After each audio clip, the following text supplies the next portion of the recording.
But he gave me the job, and on that day, 5 blonde girls resigned because I became indirectly their boss. A young black woman with an afro, coming in to be their what boss. she was doing, who could relate and speak well, act well.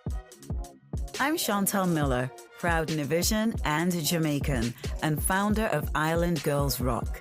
On this podcast, we champion women of the Caribbean and its diaspora, encouraging them to share their stories in a space created to celebrate them. It's equal parts fun, informative, thought-provoking, and always engaging. Welcome to our tribe. For our final episode, we sat down with Ann Dixon, and I'm saying it with such glee in my voice because for a very long time when I was growing up in Nevis, Ann Dixon to me was like Oprah. Okay? So to have her here in the studio talking about, you know, just the way that she has created her career and has fulfilled a gap in the market for Black women to be heard, seen, and understood. Ann Dixon is a trailblazer. She's all the words, the icon, the legend. She's everything and so much more. And I'm so excited that our final episode features the magic. Ann Dixon. It's our season finale, and I don't know whether I should be excited or sad. I think I'm a mixture of both. I'm excited because of our guests that we have for our season finale, and I'm sad because it's our season finale, right? Okay, so hi, Sherry. Hi. I got here finally. It's amazing. Yes, we have the legend, Sherry Dixon, in the Island Girls Rock House. Welcome. Thank you, darling. Thank you so much for inviting me so I can share my Caribbean stories and things. It's such a pleasure. And selfishly for me, it's because I have looked up to you, and you probably don't know this, for so many years, honestly, as a young teenage person in Nevis, growing up in Nevis. And then when I moved back to the UK as a young adult, although I don't know if they would call that age young. I don't know. 29? That's still young. Girl. I feel like that's still young. As a young adult, and all the work that you'd been doing with Pride, and then you left and went to, but I won't go into that because there's so much to share about you. There's so many things that we can speak about. So I thought the simplest way to do it is almost to do a timeline of Sherry Dixon. Okay. So that's what we're going to do. Bring out my age right now. No. I mean, only if you want to share it, okay? Okay. Only if at some point you feel that it's relevant. Yeah. But we'll do a timeline.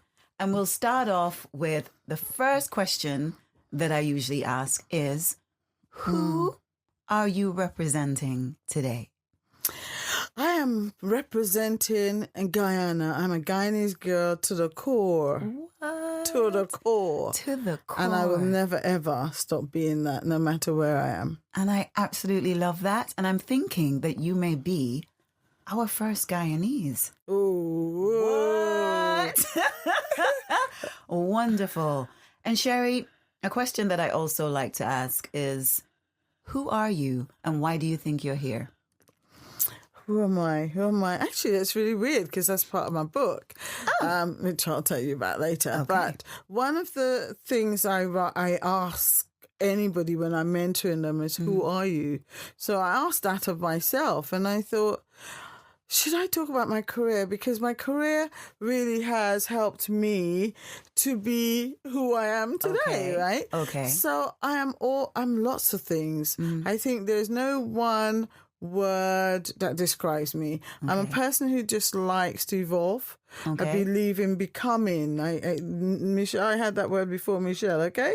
I was becoming Sherry Ann for a long time. And so I would like to talk more about my personality rather than the job role. Okay. And I would say vibrant, energizing, somebody who gives a damn about people, whether it's here or there. Okay. You know, here being England and there being anywhere else in the world. Right. And then lastly, I'm somebody who believes in self-development. I never stop learning. I never stop wanting to know, to my detriment sometimes. I don't know. I love that, in that you embrace a constant evolution. Yes. So it never really stops. Yeah. And that, for me, I think is such an important thing as human beings, but especially as Black women, that we constantly allow ourselves to evolve. But I'm going to take it back. Okay. I'm going to take it back to when you were 6 years old, because I read somewhere that you discovered an element of your purpose from the time you were 6. Yes. Well, I know so only because my grandmother told me this. Okay. And then she told my auntie, and she told my auntie this story because anyway, I'll go back a little bit. Mm-hmm. So I was sitting at the age 6 or 7 on the back stairs, because in the Caribbean, your house, you have the front stairs in Guyana. You have the front stairs, you have the back stairs. The guests came up the front stairs, which sounds a bit like slavery, but the proper people come up the front stairs, and then everybody else that's coming to visit comes through the back gate, right?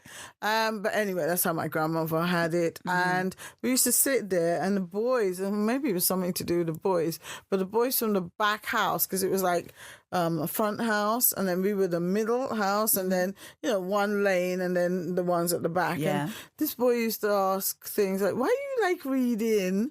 Is we reading today?" Because I was always reading, and I said Enid Blyton, and then I'm sure it was Billy Bunter or something. Wow. And I'm reading it, and then I used to be telling him the stories, and he was inquisitive, and he would ask, "Well, why she do that?" It's the whys. Mm-hmm. And I would be there saying, "Yeah, but why not? Why can't girls do that? Why should it be boys have bat and ball, and girls have this dolly that does nothing?" And we would debate. And I think my grandmother was a seamstress. She was sitting by the bedroom window, listening to me debating about why not. So this is you at 6, 7 years old. So already becoming Sherry Ann Dixon, the inspirational speaker. The person who will then go on to say, "I believe I can," because that was my motto. I can and I will. Mm-hmm. Again, Baraka didn't bring that one in. I did. And they said I should sue them, But basically that's and I always knew. And then when I came to England, my mum sent me to England. Okay. So you were born in Guyana? I was born in Guyana. Okay. And at the age of 10, my mum, I don't know, grown-ups talk to each other. Yeah. And then they decided that I should go and live in England with my auntie, who was a midwife, and also my godmother, because it's a better life. Right. As you know, it's not always what it's perceived to be, the land of gold and honey, or the streets of paved with gold and honey. It's like, this is not, I want to go home, but you can't go back, because at that time BOAC was the only plane, and it was maybe it was hundreds of pounds, not thousands, but it was very expensive. So when I got here, after about 3-4 months, I wanted to go back, because that was in the 70s. Okay. And I suppose looking back on it, it's the Windrush days, because it was 1974, I think it was. And those were the days of hatred. People not liking you. You really landed in it. I came in it, and there was, in the family, all of us lived in the same house. Mm-hmm. So Uncle Joe lived over that side, in that room, and that person. Yes. But it was a lovely family. It was warm. It's like being in the Caribbean again. So it was your village. It was our village, yes, in that one house. And anybody that's old enough would understand what that one house meant. Absolutely. Yeah? So cook up on Saturday, pepper pot for Christmas, nothing. Guyanese pepper pots. It's just the business. I just cannot. I can't deal with a pepper, but okay. So basically I did all that. And then while I was doing that, I went to work at NatWest Bank in this was at the age of 16. Okay. No, my mum died. Sorry, let me go back a little bit. My mum died at about 14 when I was about 13, How 14. was that for you? That was horrible, because I said goodbye to my mother at the airport. I remember her bending down, and I remember her saying, be a good girl for mommy, don't give auntie no trouble. Right. And make sure you do your aunt homework, and make sure you do your homework and learn to spell properly, because when you write, you don't spell good. Right. They gave you this list, didn't they, of things that they wanted from you. Never did they ask, how do you feel about going to England, live in England? No, it's not Think about it. having You're a just choice. told. Yes. So I went. I remember her saying, "Walk as you walk to the plane. Don't look back. Don't look back." And I didn't look back, and I went up on the plane. And imagine this little 10-year-old girl walking up on the plane to the plane and sat in the chair, the back seat, and cried. Wow. Bawled. And a little boy, my boy, was sitting next to me, and he just kept staring, and I just didn't understand why he kept staring, and giving him that look, the side-eyed 10-year-old look. But basically, when I looked through the window, I saw my mum and my dad hugging and crying, and that was the last time I saw my mum. Really? So that only came out when I started writing my book. She didn't come to join you? No, she never. She never came. Okay. And it's when I started to write my book, as you're writing the journey, as I've just told you, yes. I stopped. My fingers froze because I suddenly realised I never saw my mum again. And I had the picture at the airport with her standing there with me and all of us taking the pictures, as you do with the two big ponytails in your hair. Yeah. But that, in a way, although she died, I remember saying, I'm going to do the things that you wanted to do. Because I remember she used to talk about Paris, and maybe they read that. She left that legacy with you. She did, because I always remember it. And as I've gone on over the years working in one of the first black girls that worked in NatWest Bank in Sloane Square, where it was the Higginbothams and you were the 16 years old working 16 years old at NatWest, and that's where in Sloane Square. Then that was the Black and Proud days, and of course, Martin Luther King was being beaten up in America, and we were getting show reels, which we used to have to go in some shop. Some little shovey somewhere to see those things, because it wasn't on TV, all right? It was only Diana Ross and the Supremes on the TV, or Martha Reeves. You know what I'm saying? I do. I understand. So basically, I was doing that, and I remember that I went to a club, as we used to on Sunday night, and to get your hair afro, you had to plait it, put it in Vaseline and water, and then shiny bump it. Yes, shiny bump it. Yes. And then when you took it out, it was just this beautiful curls in your head. And I wanted to be Angela Davis. And so I had that. Okay. And I forgot. When you get home like 3 or 4 o'clock, you get up in the morning, wash your face quickly because you've got to be up by 7, brush my teeth, and forgot that it was Monday morning. You have to straighten it back again. Wow. So I went to work with the curly thing, and it was swept the whole bank. Sherry, what have you done? What have you done? You looked as if you stuck your finger in a plug, Sherry. And you remember those were the days we couldn't answer back. We would call that a microaggression now. Yeah, now. We wouldn't accept that. No, what did you do when that comment was made? Just, I think we were brought up from the Caribbean not to answer back. Okay. So you just did, and you took it, and went home. And then what happened, I was out. So what's the point of going back and straightening it? Right. So I went to work the next day and a few days after that. And you kept your hair in the afro. It. But I didn't think that I was being militant, but obviously the effects of watching all these things at the weekend with people being beaten and shot and all that, I think I was becoming quite militant. Oh, maybe just even more aware. Yeah, I think so. I'm sure. Because you were still quite young at that point. Yeah, it was by that time when she was telling me not to do it. It would have been 18 maybe by that time. Anyway, so the hair stayed, and then she sort of intimated, she being the senior secretary, intimated, if you don't want to change it, you better find another job. So and I remember sitting, and that was proper typewriter days, right? Yeah. And I wrote my notice that day, and I remember this man, an older guy that was working there, says, I can't believe these people.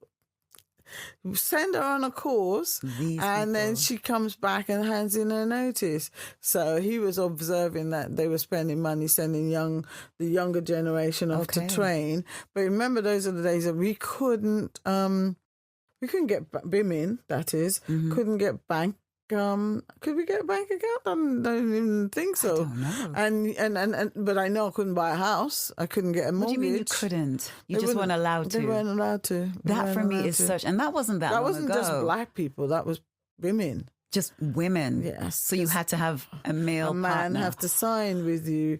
So invariably, the people who had houses here, women that had houses of their own, they would have to find somebody to sign up with them. And this is when? The 70s? That would be in the early 70s, yeah. I had 2 children, one after the other, by the time I was 20. Right. And I still didn't understand what my role was going to be because I'm lost that's now. That's quite young still, though. Yeah. So. But, people would say, get married. You can't have children and not get married, right? Right, but you... then. And so I got married at 20, first child at 21, second at 22, and then went to work in a PR firm. So tell me, how did you go from banking to PR? That's what I want to know.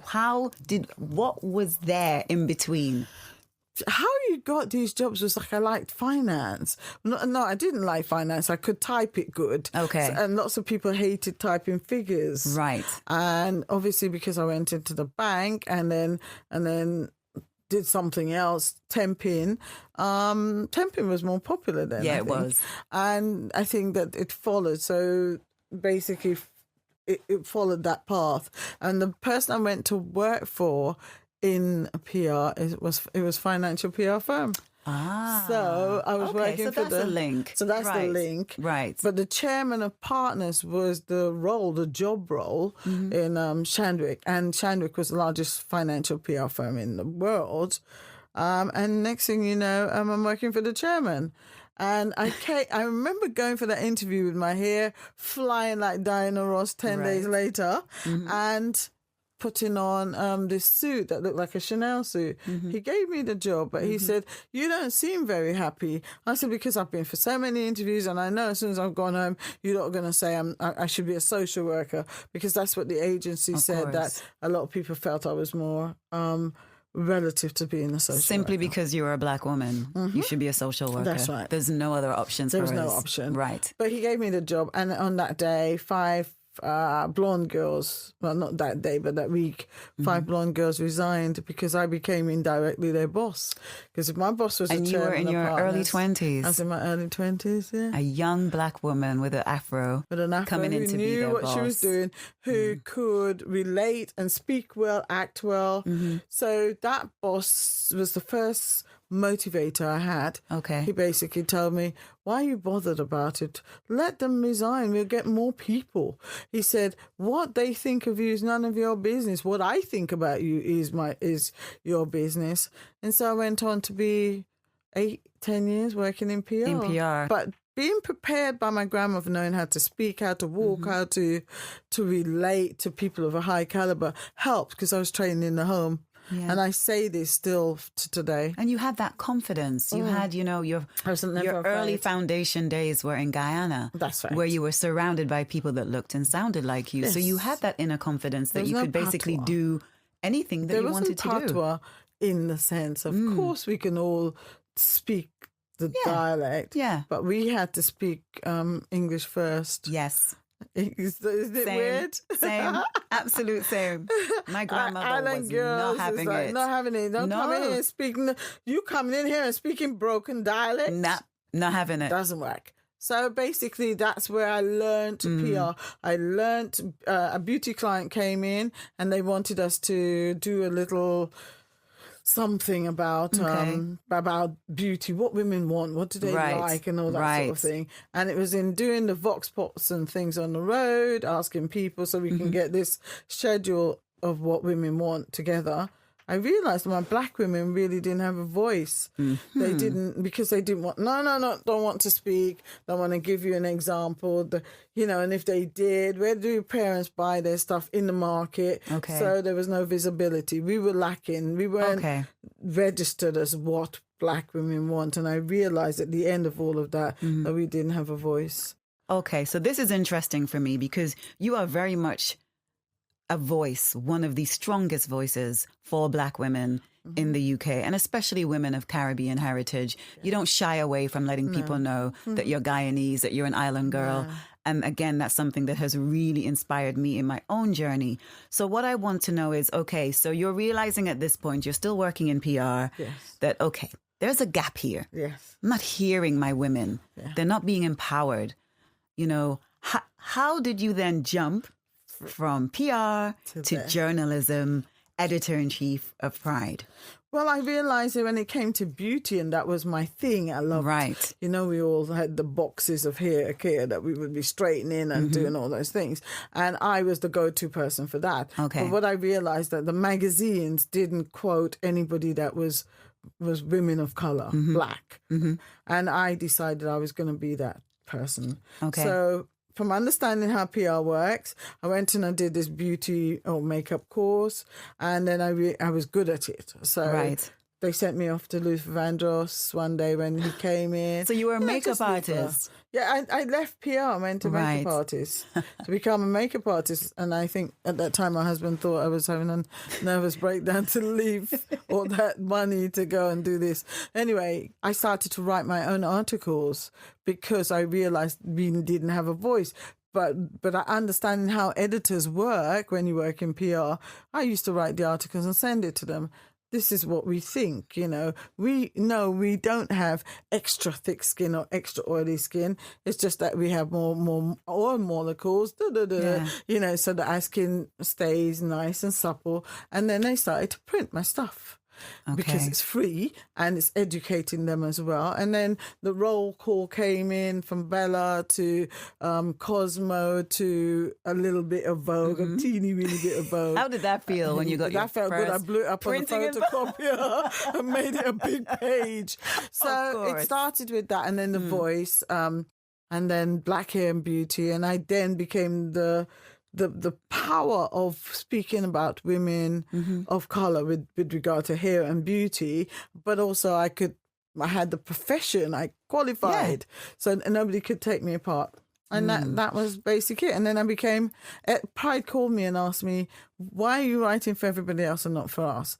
And I said, well, you never asked me. And they asked me, and so I went to work. And you said yes. And sometimes you just have to ask, right? And I think on the first day, Lennox Lewis was the client. Lennox Lewis. Oh, wow. And so I called my friends.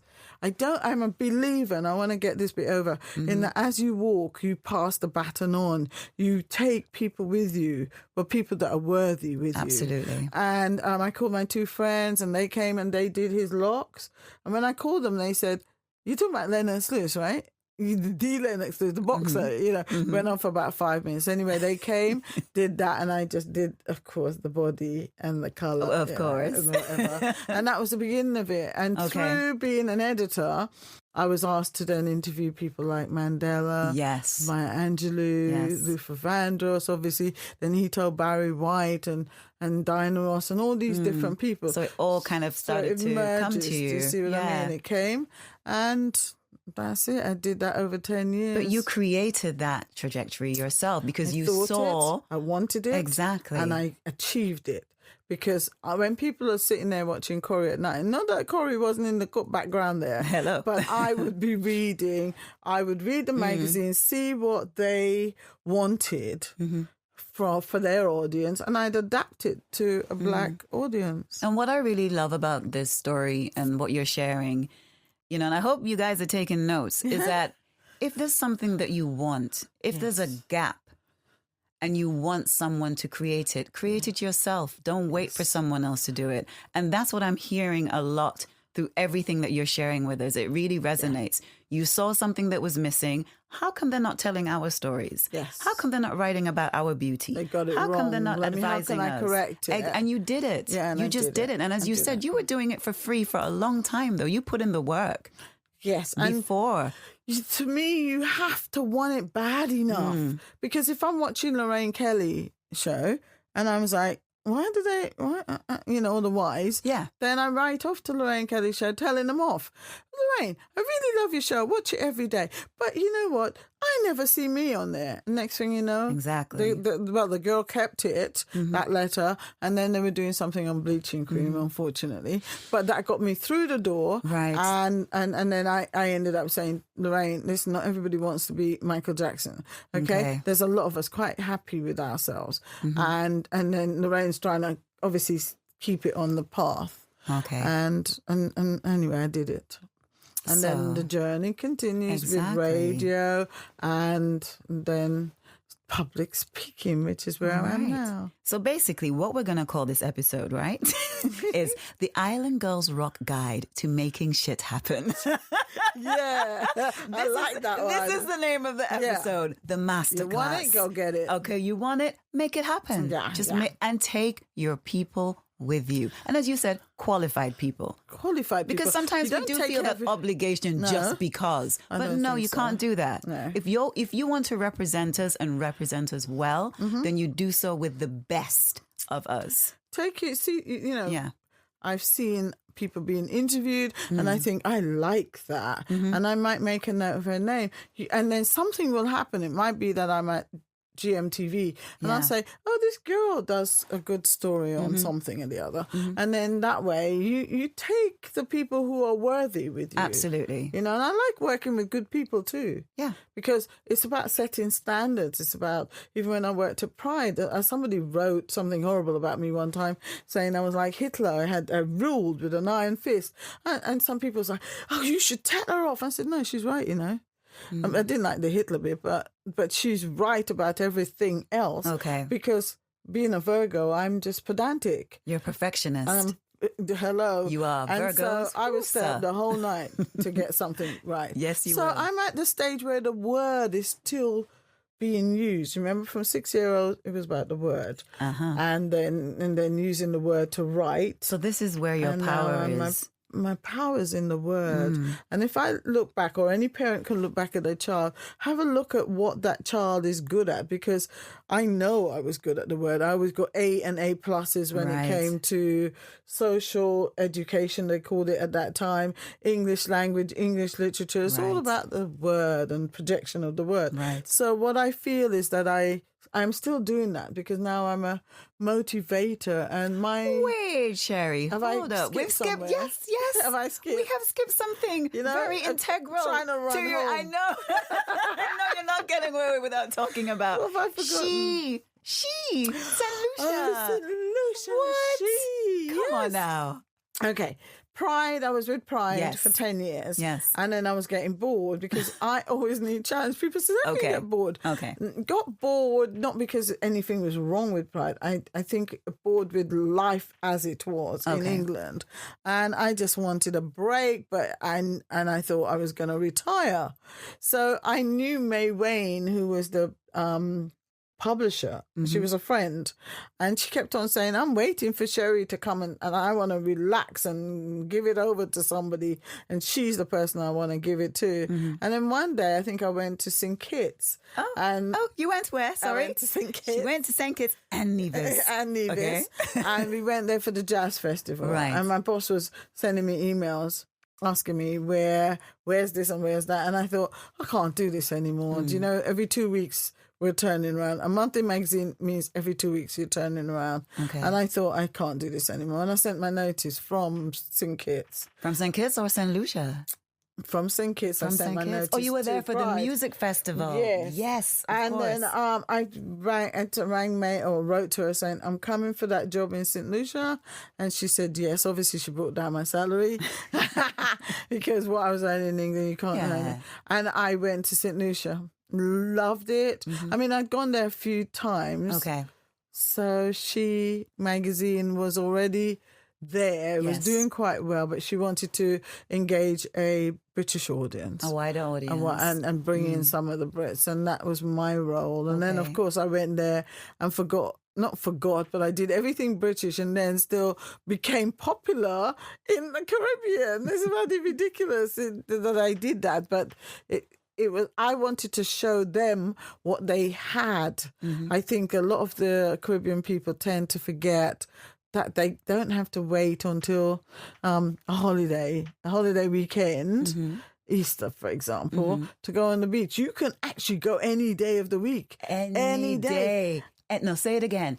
Any day of the week, you guys can go to the beach. Just go and walk in your own water. Come on. You can go and knock down a mango, or a couple of mangoes, and make a smoothie. Every day. Well, in mango season. In mango season. You know, but what I'm saying is that they let it drop, and then the same people are buying a Fanta or a Coke or something. I hear you. And those are the things that I was like, no, I'm not doing that. You know, I'm going to and eating buy local and buy local. Yes. And I think St. Lucia I know St. Lucia opened up my eyes to living back home. To realistically living back home. Yeah, to realistically. Yeah. Obviously, it's harder for people there.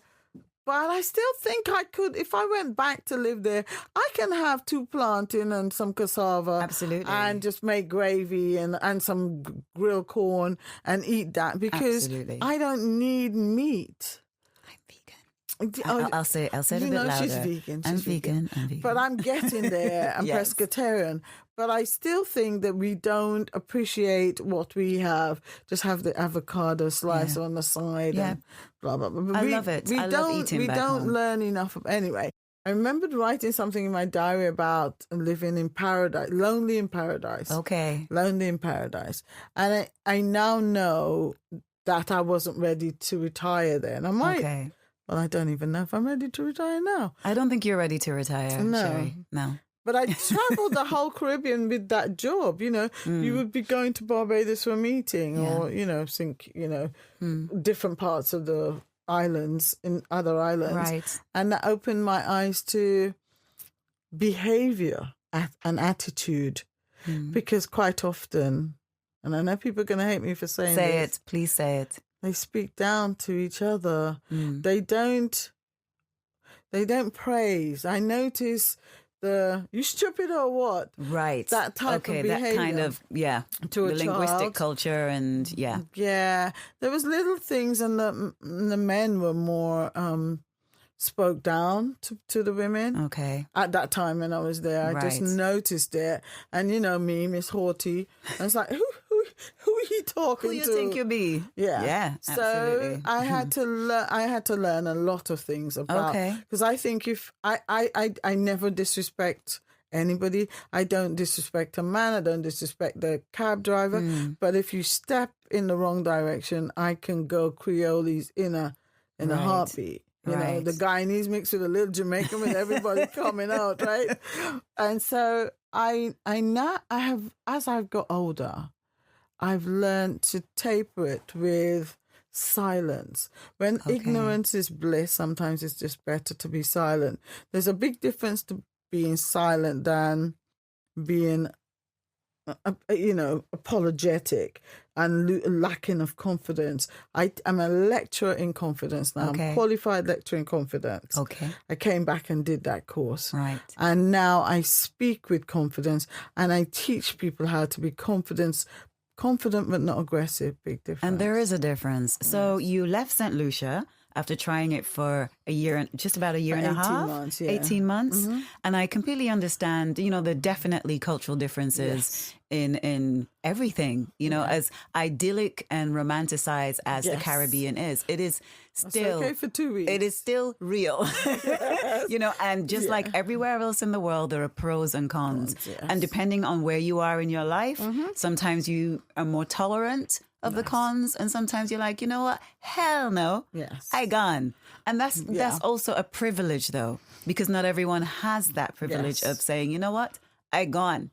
Just like that, I'm going home. And you came home. Because you can't speak to me like that. Exactly. And I came home, and it's not that they did anything. It was just that they don't wash with me. No. And also, I think that if you're paying me to do a job, I'm going to do it. I don't know about the people in the Caribbean, but I'm going to do it to the best of my ability. I might even save you some money because it's my duty to deliver. Anyway, the long and short of it is I came back, but coming back, it was almost like feeling bad. You know, what were you feeling bad because you feel that you should have stayed longer? Yeah, because when you make a move, when you're at the level that I was, people are on your back. That journey is not just your journey. You know? The journey is other people wanting it to work for you so that they can follow on your footsteps, on your footsteps on your shoulders they stand. And so making the thing to come back, people be like, why? Do you feel, Sherry, did you feel almost as if you'd let some people down? Yes, I did. Really? I did. When I was writing my book, I realized that I did, because people would ask you why you could have, if that island didn't work, go somewhere else. You know, it's not about that. It's about you being ready. You have to be ready to accept things that it's not like here, you know. Okay, you haven't got eggs. Like, you can't get your eggs fried like here. You can't have your omelette like here. All the little things. You have to really be ready. Yes. Don't go there and complain. You have to learn to adapt. And I think I didn't adapt. Yes, it's that. That is the key word right there. Adapt, Learning to adapt. Yes. And you have to, the convenience, you know, my friend Fiona and I speak about that because, you know, sometimes, especially in the winter, you're like, why am I here? Yeah. I could be back in the Caribbean. Yeah. Da-da-da-da. Yes, you can. But can you go to Pret at any given time and pick up your ready-made salad with all your quinoa and all your this and all your that? No. But if you do, you're going to have to buy it from a hotel or a restaurant for $60. That's right. You know, so there's little things like that. Yeah, little things like that. And then, you know, it's not as easy. There's a little sweet shop. I've run out of butter. Let me go around the corner. Yeah. You have to think in advance. Yeah. And I had a helper. I guess I don't like that word, maid. I know. But I had a helper, and that was good. But you can see how they've learned to ask, to beg. And that was very hard to deal with because they look forward to you giving them a freck or doing something. So definitely those cultural differences. I thought I was Caribbean, but I wasn't Caribbean enough. Right? Or in certain ways. In certain ways. In certain ways. Yeah. So you came back and you're like, right, okay, take a little time out. Yeah. This is now where I'm going to go. So how did I get to where I am how did you come into the motivational speaking, empowering women? I got a call. I was going through that moment of I hate the world. Why did I come back here? you come back and then you want to go back again. Okay. Right? But then I got a radio show. Somebody asked me to do a radio show. And I said yes. And that really changed the whole dynamics of it. And had you ever done radio before? I'd done it for Choice FM. Right. And the same person at Choice FM came and got me for Bang Radio at the time. And I did. And I said yes. And in doing that, where I'm debating with my community, really gave me back the confidence that I just lost. So was it a talk show? Or? It was a talk show. It was a Sherry Dixon show. We played music, 70s music. We had fun, danced in the room, behaved badly. And then we interviewed people like Pam Grier and what? You had Pam Grier? Yeah, we had Nia Long. You had Nia Long. Yeah. Nia Long. There's a list of them. It's on my website somewhere. I've seen that list. It's extensive and very diverse. Yes. I love that. So basically that gave me my mojo back.